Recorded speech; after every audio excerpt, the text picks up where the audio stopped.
Who are you? It's a big question.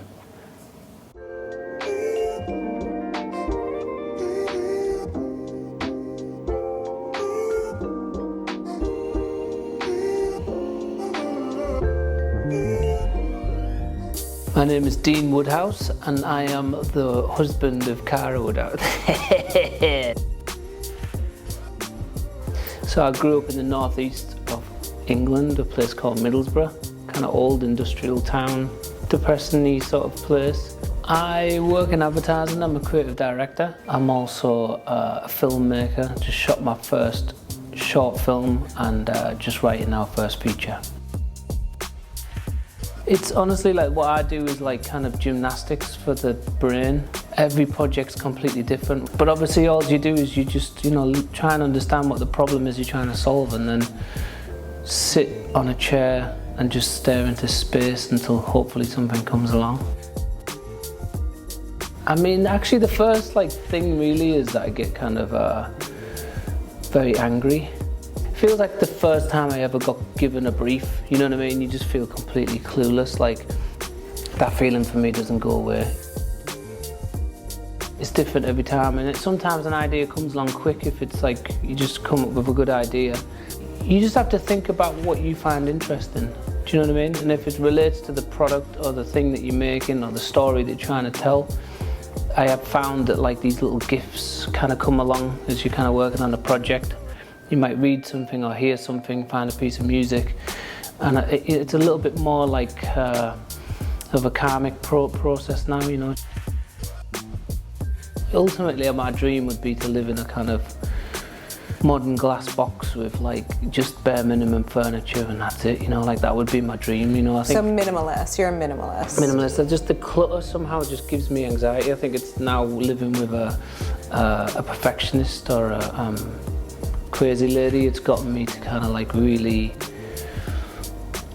just want just the few good things, that's all I want, just a few good things.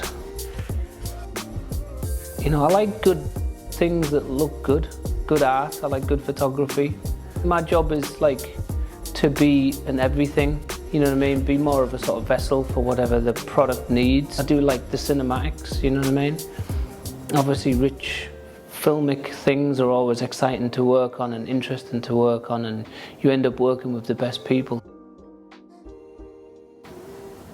I mean, you know what you're doing and I don't, Especially when it comes to interiors, I don't think I could put a room together. I don't even think I could pull a chair in and have it fit the room and know why. For someone who's like works in the creative field, when it comes to interior design, it's probably more like sculpture than it is design, I think. But when it comes to a set that you're creating and envisioning, you are putting together an aesthetic in a sense and designing that and creating it. It all comes down again to story, doesn't it? So it's like, what's the story you're trying to tell?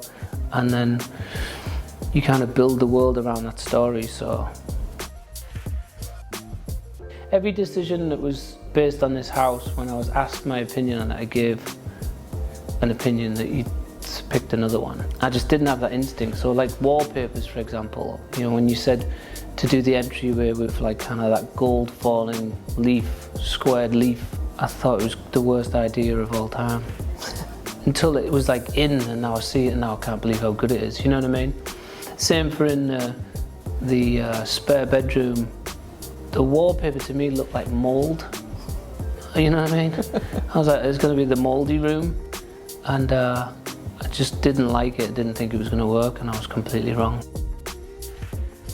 This idea of just a few great things is really all that you need. So I just want to find companies that just live by that, like quality. It's like everything's just so cheap and it just falls apart, and like there is great American companies that you can have one fleece jacket can last you a lifetime. It's always going to look good, and it always has looked good. It's just about trying to not clutter your mind so much, you know what I mean? So if you just have a few products that are incredible and are made well, and that's all you need, that's ultimately what I would love for it to be.